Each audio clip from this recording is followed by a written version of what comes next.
My wife took from our savings to buy lavish gifts and a getaway with the man she called her best friend forever. So, my silent move flipped her world without warning.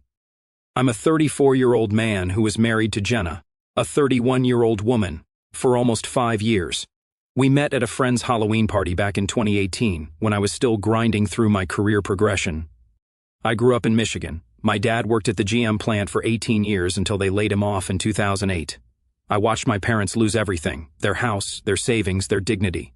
Dad couldn't handle it, spiraled into depression, and developed health issues that drained what little they had left. Mom took extra shifts at the hospital where she worked as a nurse, pulling 60-plus-hour weeks just to keep the lights on. I promised myself I'd never end up financially vulnerable like that.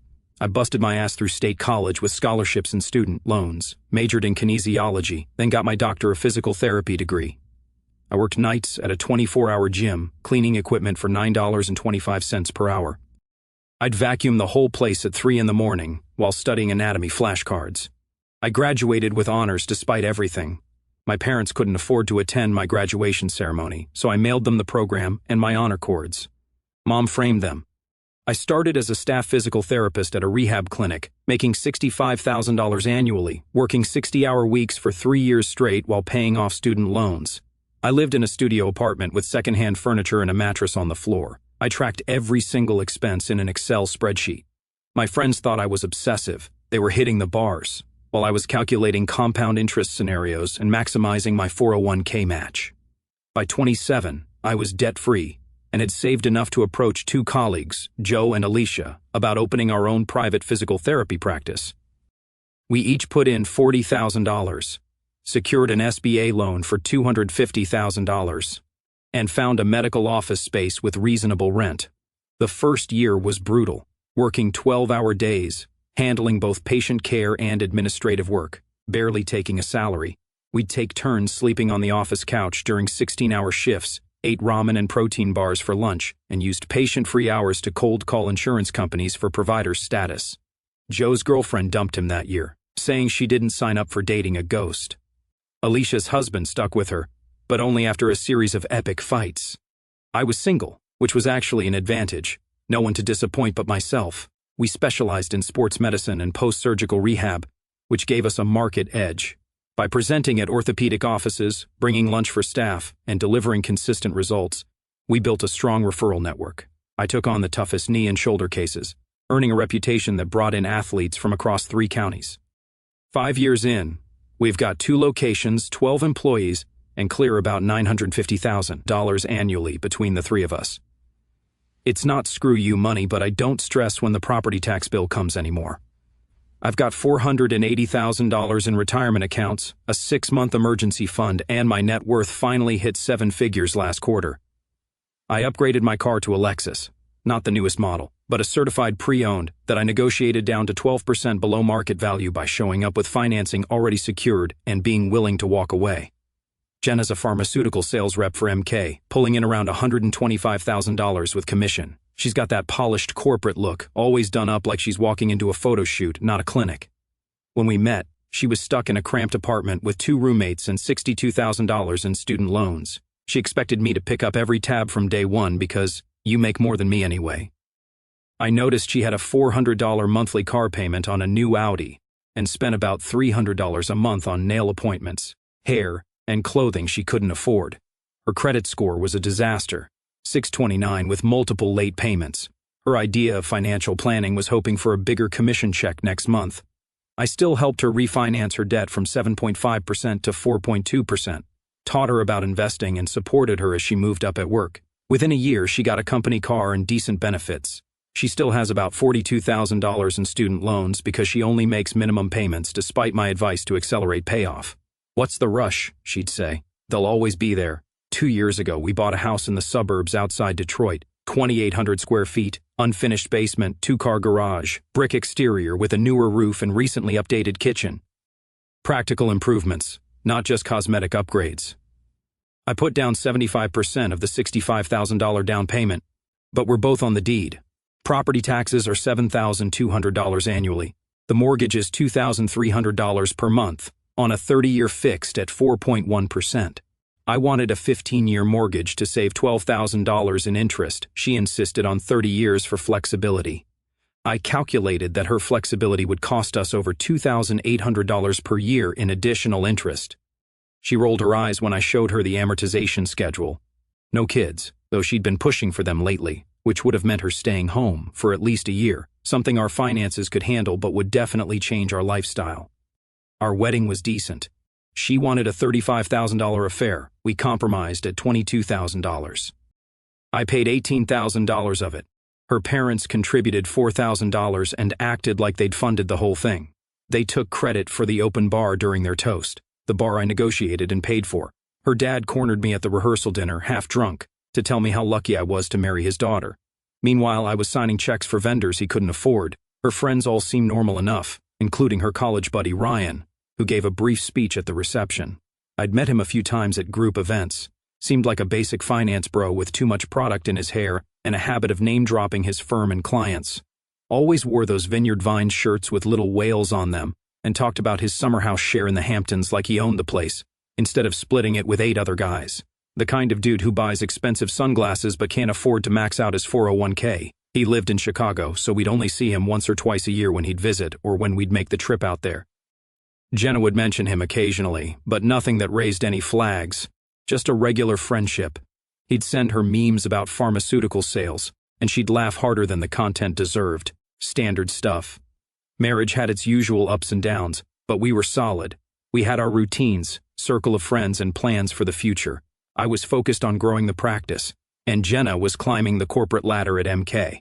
We'd talk about starting a family once we hit certain financial milestones. Specifically, once we had $50,000 set aside for potential maternity leave and childcare costs. Everything had a plan. 8 months ago, Ryan announced he was relocating to our city for a career opportunity. He works in finance for a sports apparel company and could literally work from anywhere, but he chose Detroit out of all the places in America. Jenna was ecstatic. The first few weeks were fine. We had Ryan over for dinner to welcome him. I introduced him to some local business contacts since he was new to the area. Helped him find a decent apartment in Corktown, even connected him with my realtor. He seemed grateful, and I figured having him around might be good for Jenna. She always said she wished she had more close friends in the city. What I didn't realize was that she already had her best friend. But things shifted gradually. First, it was Ryan texting during our date nights. Then it was Jenna canceling our weekend plans because Ryan was going through a rough patch and needed support. By month 2, he was at our house at least twice a week for dinner, which Jenna would make me pay for and help prepare, but she wouldn't let me choose the menu because Ryan doesn't like spicy food. The guy had an opinion on everything, from how I loaded the dishwasher to which investments I should be making. NFTs are the future, man. My buddy made 6 figures on digital art last year. Meanwhile, his retirement account was probably 80% overvalued tech stocks and 20% meme coins. When I mentioned to Jenna that we seemed to be seeing a lot of Ryan, she rolled her eyes. He's new in town and doesn't know many people yet. Stop being so controlling. I dropped it temporarily, figuring it was just an adjustment period, but temporary turned into permanent real fast. If I suggested a date night, Jenna would invite Ryan along without asking me. He's been really down lately. Work stress. He could use the distraction. When I pushed back, she'd snap. You know how much I value loyalty. I've known him since college. You're acting like a child. Then came the secret texting. She'd angle her phone away when messaging him or step outside to take his calls. Nothing sexual. I checked our phone records. Just constant communication. When I'd be working on patient files at the kitchen table, she'd be on the couch giggling at something Ryan sent her. 3 to 4 hour text conversations while we were in the same room. Things I'd do would warrant a polite nod, but Ryan's mediocre jokes would have her laughing until she cried. I'd come home with good news about the practice and get her distracted. That's great, babe, while she typed on her phone. But the moment Ryan texted about getting a new client, she'd light up like Times Square on New Year's Eve. One night, Jenna and I were supposed to attend a clinic opening for my practice, a huge deal for us professionally. We'd invested $85,000 in new equipment, hired 3 additional staff, and were launching a specialized rehab program that could potentially double our revenue. Local news was covering it. My business partners had brought their spouses. I wore my best suit, the one I saved for meeting with potential investors, and had my talking points ready for the reporter from the business journal. 20 minutes before we were supposed to leave, Ryan called with a plumbing emergency at his apartment. Jenna insisted on skipping my event to help him deal with the landlord. He doesn't know anyone else here yet, she insisted, already grabbing her keys. You don't need me there anyway. It's just a bunch of medical people talking shop. I went alone, explaining to my partners that my wife had a family emergency. Alicia gave me a look that said she wasn't buying it but was too professional to call me out in front of clients. Later, I found out the emergency was a dripping faucet.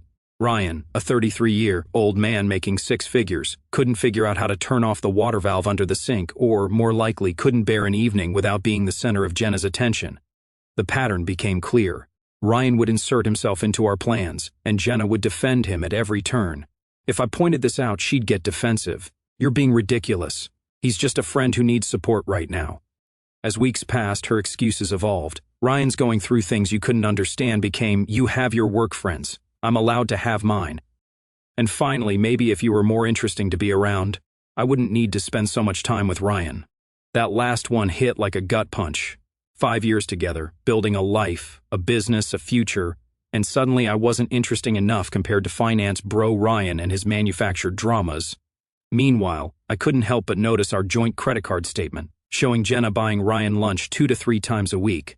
Nothing huge, $15 to $20 each time, but it added up to nearly $250 a month. When I mentioned it, she claimed it was networking since Ryan knew people at companies MK wanted to target. I did some quick math. $250 a month was $3,000 a year, almost half of what we put into her Roth IRA annually.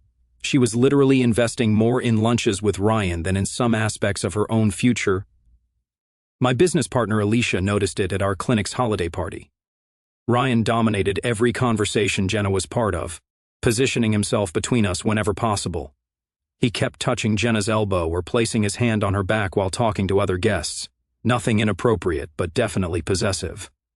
That guy is trying way too hard, Alicia said afterward. Is everything okay at home? What could I say? I just shrugged and changed the subject. I started to see behavioral patterns I'd missed before. Whenever I achieved something significant, signing a new contract with a major insurance provider, getting featured in a physical therapy journal, Jenna would diminish it subtly. That's nice, babe. Ryan just landed a meeting with the CFO of Under Armour. Always the comparison, always with me coming up short. For Christmas, she got Ryan a $300 jacket from Patagonia, charged to our joint account. When I asked about the discrepancy, she said, Ryan's been having a rough year. Right, because nothing says rough year like a voluntary relocation and a 6-figure job. That's when I realized we were in a one-sided emotional throuple that I never agreed to join. The shit hit the fan at a housewarming party we hosted for some potential referring physicians I was courting, colleagues from Jenna's company, and of course, Ryan. I'd spent 2 days preparing for this party, marinated steaks from a local butcher, not the grocery store, made my grandmother's secret recipe potato salad that usually gets people asking for the recipe, set up the patio with string lights and a decent speaker system. This party wasn't just social, it was strategic. 2 of the guests were orthopedic surgeons who could potentially refer $200,000 worth of patients annually. The evening was going well enough. Food was a hit, conversation flowing. After dinner, we moved to the back patio. The air had that perfect early fall crispness. The investment in outdoor heaters was paying off as everyone was comfortable despite the cooling evening. One of the physicians mentioned new healthcare regulations affecting reimbursement rates, and Ryan and I realized we had opposing views. Not extreme either way, just different perspectives. The conversation stayed professional at first, but with each point I made, Ryan would look at Jenna with this smug little smile, as if to say, "Can you believe this guy?" After one particularly patronizing comment about how physical therapists are just failed doctors who couldn't handle real medical school, I decided enough was enough. I hadn't busted my ass for 7 years of higher education, built a successful practice from nothing, and treated thousands of patients to be condescended to in my own backyard. Ryan, we can disagree without condescension. We're all professionals here. His face flushed, he turned to Jenna. Are you going to let him talk to me like that? Before she could respond, I cut in. I'm speaking directly to you, not through my wife, and I'm just asking for basic respect in my own home. Ryan stood up, bourbon in hand. You don't know what you're talking about. Never have. Jenna knows it too, she's just too nice to say it to your face. I stayed seated, calm, looked over at Jenna, expecting her to diffuse the situation, or at least not throw me under the bus. Instead, she was staring at Ryan with this worried expression, like she was terrified of upsetting him. Ryan, he didn't mean anything by it, she said. Actually, I meant exactly what I said, I countered. We can disagree without being disrespectful. Pretty simple concept. The patio went silent. My friend Joe caught my eye with a what the hell expression. Dr. Wilson, a surgeon who refers about $120,000 worth of patients to us annually, raised his eyebrows in surprise. Ryan sat down his drink with exaggerated care. I think I'm going to head out. Call me later, Jen. Then he walked through our house and left, making sure to slam the front door. Jenna immediately chased after him. I could hear them talking out front but couldn't make out the words. When she returned, she was visibly upset but trying to hide it from our guests. She plastered on a fake smile and tried to restart conversations, but the damage was done. The rest of the night was strained. After everyone left around midnight, I was cleaning up when Jenna cornered me in the kitchen. You need to apologize to Ryan, she said, arms crossed, looking at me like I was dirt. I closed the dishwasher slowly, turned to face her. Excuse me? You embarrassed him in front of everyone. You need to apologize, Jenna. He was being deliberately condescending in our home to our clients and friends. If anyone owes an apology, it's him. She shook her head. You don't understand. Ryan doesn't handle conflict well. He's sensitive. And I don't handle disrespect in my own house well, I replied evenly. Has it occurred to you that your best friend might have a problem with your husband? That's not true, she said, but couldn't maintain eye contact. He's just protective. Protective? I'm your husband, not a freaking threat, and you're a grown woman who doesn't need protection from dinner conversation. She shifted her weight. Look, this is simple. You need to apologize to Ryan, or things are going to get difficult between us. I stared at her, processing what I just heard. You're giving me an ultimatum over a disagreement with your friend? That's when she dropped the bomb. He's been in my life way longer than you have, and he will always be there for me, and honestly, he's more important to me than you are right now. The words hung in the air between us. For the first time, I was seeing my marriage for what it really was for her. A backup plan, a financial security blanket, not a partnership. I didn't raise my voice, didn't argue, just looked at her for a long moment, then walked upstairs to our bedroom and closed the door. I pulled out my laptop and started documenting everything. Dates, times, and notable incidents with Ryan. I reviewed our financial statements, took screenshots of our joint accounts, and began compiling a detailed record of our assets. I didn't sleep that night, just planned, calculated, and strategized. By morning, Jenna tried to talk to me, hovering in the doorway of our bedroom where I sat with my laptop. You're overreacting. I didn't respond. Instead, I got dressed for work, grabbed my laptop, and walked past her in the kitchen without a word. She was still in her pajamas, makeup from last night smudged under her eyes, looking confused, like she genuinely couldn't understand why her words had consequences. At the clinic, I called Tony, a financial advisor who'd helped set up our business accounting. I need to protect my assets, I explained. Tony understood immediately and didn't ask unnecessary questions. His advice was straightforward: document everything, move quickly, and be strategic. He recommended a forensic accountant who could help determine exactly what was mine versus joint property. By dessert, I had a 3-phase plan and a list of professionals to contact. Tony picked up the check despite my objection. Consider it a professional courtesy, he said. You didn't deserve this, but you're handling it right. That afternoon, I opened a new bank account at a different bank from where Jenna and I had our joint accounts. I transferred my most recent profit distribution, a $38,000 check that hadn't hit our joint account yet, directly to this new account. It was earned after the emotional separation began, but I logged it in my records as marital income in case we had to divide it later. Not hiding money, just ensuring I had operating capital regardless of what happened next. I also moved $5,000 from my personal savings, money I'd had before marriage, to the new account to cover immediate legal expenses. Then I called my attorney, Chris, to understand my options. We met for coffee before his afternoon court appearance. I'm not filing for divorce yet, I clarified. Just want to know where I stand legally if things head that direction. He walked me through Michigan's equitable distribution laws and what documentation I should gather. Being prepared isn't paranoid, it's prudent. I downloaded all our financial statements for the past 36 months, cataloged our major purchases and which accounts they came from, made copies of our house deed, mortgage documents, and insurance policies, and took photos of all valuable items in the house, especially those I'd owned before marriage. When I returned home that evening, Jenna was waiting. We need to talk about last night, she said as soon as I walked in. I heard everything I needed to hear, I replied, keeping my voice level. Your priorities are clear. You're blowing this out of proportion. I was angry. People say what they really think when they're angry. The filter comes off. So that's it? You're just going to shut down over one comment? Yes, I simply replied. Over the next few weeks, I established a new routine, Up at 5 in the morning for the gym before work, home late, focusing on expanding our practice. Weekends spent reconnecting with friends I'd neglected. I was physically present in our house, but emotionally, I'd left the building. My body changed as stress dropped and physical activity increased. I lost the 10 pounds of married man weight I'd been carrying, started sleeping better despite everything. I made sure to document every day that Jenna chose Ryan over me or our marriage. I started a spreadsheet tracking the night she didn't come home until after 11 at night. Noted how often Ryan called or texted during what should have been our time together.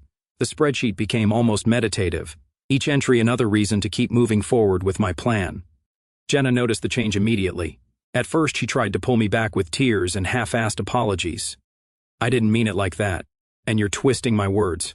When that didn't work, she shifted to anger and accusations. You're punishing me, she'd say. This is emotional abuse. I'd respond with calm detachment. I'm adjusting to the new parameters of our relationship. You made your choice, I'm making mine. Her manipulation tactics became almost fascinating to observe once I wasn't emotionally invested in them. The crying when she wanted attention, the silent treatment when she wanted me to chase her, the sudden interest in sex when she felt me pulling away. None of it worked anymore. During this time, I quietly met with a real estate agent to get an accurate appraisal of our home. Property values in our neighborhood had increased 18% since purchase, meaning we had about $95,000 in equity, with my share being roughly $70,000 based on my contribution to the down payment and mortgage. The agent also gave me comps for similar properties we could potentially use to establish fair market value without a formal appraisal, saving about $500 in potential divorce expenses. I also discovered Jenna had opened a separate credit card I didn't know about 4 months earlier. The statements were going to her work email, not our home address. I only found it because a collection notice came to our house when she missed a payment, likely lost track of it among her other bills. She'd racked up $8,300 in charges, including several expensive dinners with Ryan, a weekend trip to Chicago they'd taken for networking, and a $1,200 watch she'd bought him for his birthday. I saved digital copies of all of it. I documented every unauthorized expense as potential evidence of dissipation of marital assets, because buying your friend a $1,200 watch with shared funds isn't just tacky, it's legally relevant. I started working more at the clinic, arriving first, leaving last, took on the complex cases I found most intellectually stimulating, started researching advanced treatment protocols I hadn't had time to implement before. Professional growth became my focus again, as my emotional investment in my marriage decreased. My professional success increased. Our clinic secured a contract with the local college's athletic department that would boost our annual revenue by 25%. I hired a new physical therapist specializing in hand therapy, opening up a whole new patient demographic, and started exploring opening a satellite office in Ann Arbor, which would put us in a much more affluent market with better reimbursement rates. The demographic sweet spot for physical therapy. During this time, I started working more closely with Lauren, our office manager. She was smart, efficient, and actually respected my boundaries. We kept things strictly professional, but I appreciated her competence and work ethic. She'd been with our practice since shortly after we opened and had single-handedly streamlined our billing process, resulting in a 15% increase in insurance collections. At home, Jenna's frustration grew as she realized her usual tactics weren't working. She started spending more time with Ryan, sometimes not coming home until late at night. I didn't ask where she'd been or what they were doing, didn't care anymore. She'd occasionally try to reignite my interest through old tactics. Would walk around in lingerie that used to drive me crazy, would suggest weekend getaways to places we'd enjoyed in the past, once even tried cooking my favorite meal. I remained polite but distant, shared a bed but not physical affection, maintained financial contributions to joint expenses, but stopped any discretionary spending on her. No more random gifts or surprise concert tickets. Then one evening, I invited both Lauren and Joe from the clinic over for dinner to discuss expansion plans. We spread documents across the dining table, talked business strategy, and enjoyed a meal I'd prepared. It felt good to use my own home for something productive again. We were discussing financing options for the new location when Jenna walked in during dessert, clearly not expecting to find me entertaining colleagues. I didn't know we were having company, she said, her eyes fixed on Lauren. Lauren smiled politely. The food is amazing. I didn't know you could cook like this. There's plenty left if you're hungry, I told Jenna, knowing she wouldn't join us. She mumbled something about already eating and disappeared upstairs. I could hear her moving around up there, probably texting Ryan about the woman at our dining table. After Lauren and Joe left, Jenna stormed downstairs. Really? Having her over to our house? Lauren and Joe are my business partners. This is my house too. Don't play dumb. I saw how she looked at you. I almost laughed. You're accusing me of inappropriate behavior with a colleague? That's rich, coming from someone who prioritizes her friend over her marriage. That's different, and you know it, is it? Because from where I'm standing, you chose Ryan over me. You made that crystal clear. I'm just adapting to the situation. So this is what, revenge? No, Jenna, this is me moving on with my life. She stared at me, eyes narrow. You know what? Forget this. I'm going out. Enjoy yourself, I said. Jenna grabbed her keys and purse, slamming the door on her way out. I knew exactly where she was going. Ryan's apartment, her priority.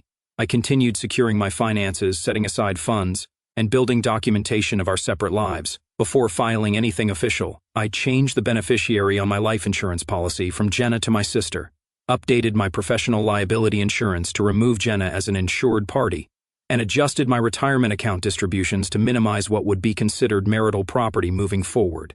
Each week, the distance between us grew. We were roommates now, nothing more. Two strangers sharing a mortgage. I'd come home to find evidence she'd been there. Dishes in the sink, mail opened. But more often than not, she'd be out, presumably with Ryan. I started looking at condos downtown, aiming for something industrial with high ceilings, good natural light, and within walking distance to restaurants on the river, the kind of place I'd always wanted.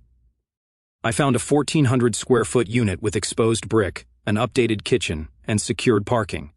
A client connected me with the seller, who was motivated to move fast. I filed that info away for when the timing was right. Between patients one Tuesday, I received a text from Joe. Ryan got fired. Just heard through Lindsay's husband, who works in the same building. I didn't respond immediately. Later, I confirmed it through a LinkedIn connection who worked at the same company. Ryan had been let go for performance issues. Likely the end result of spending more time managing my wife's emotions than doing his actual job.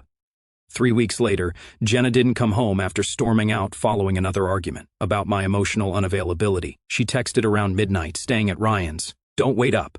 I didn't respond. Instead, I called my lawyer the next morning. It's time, I said. Over the next 48 hours, I moved quickly, transferred my remaining personal belongings to a storage unit I'd rented the previous month. Small stuff, mostly books, winter clothes, the good chef's knives I'd bought before marriage, family photos, memorabilia from college, things that mattered to me but wouldn't be immediately noticed missing.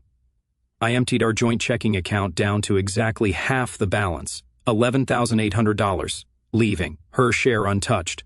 Canceled our joint credit cards after paying them off in full. Sent certified letters to all our utility providers removing myself from the accounts, and had my mail forwarded to a P.O. box I'd set up weeks earlier.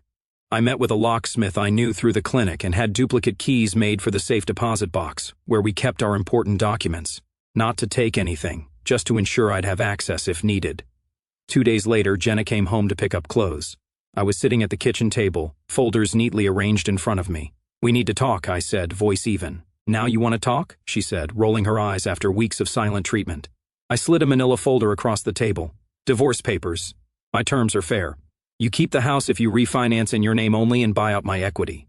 We split the joint savings. I keep my business interests, you keep your 401k and stock options. No spousal support. We go our separate ways, clean and simple. Her face drained of color. She stared at the papers like they might bite. Wait, what? You can't be serious. Dead serious. My lawyer will file these next week if you don't contest. But why now? Why not? You've made your choice. You're staying at Ryan's. I'm moving on. This is about Lauren, isn't it? Her voice cracked. You're leaving me for her.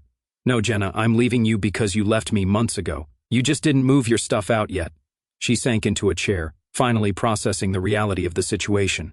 What am I supposed to do? The mortgage? Our plans? We're not a team anymore, I said evenly. The chess pieces have moved. Play your own game now. I can't believe you're being so cold about this. I learned from the best. She stared at me, tears welling. I thought you'd fight for us. I did. You chose Ryan. Now I'm choosing myself. Jenna left with the papers, refusing to sign them on the spot. I didn't care. The wheels were in motion. The timing was perfect. She'd been away from home for multiple nights, created a paper trail of abandonment through her own texts, and was likely too emotionally entangled with Ryan to think clearly about legal strategy. 3 days later, she texted, Ryan's going back to Chicago. Got a better job offer. I didn't respond, just added it to my documentation, noting date and time, another data point confirming what I already knew. Ryan wasn't relocating for her. He was using her as an emotional crutch until something better came along. He'd probably been interviewing in Chicago for weeks. My attorney confirmed that Ryan's name had appeared 437 times in our phone records over the past 6 months. She had called or texted him every single day, often multiple times, including during our anniversary dinner and when I was in the hospital for a minor procedure. The evidence of emotional abandonment was overwhelming.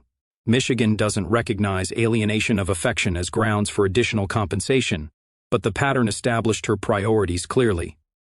We'd identified 3 key witnesses who could testify to Jenna's behavior if needed.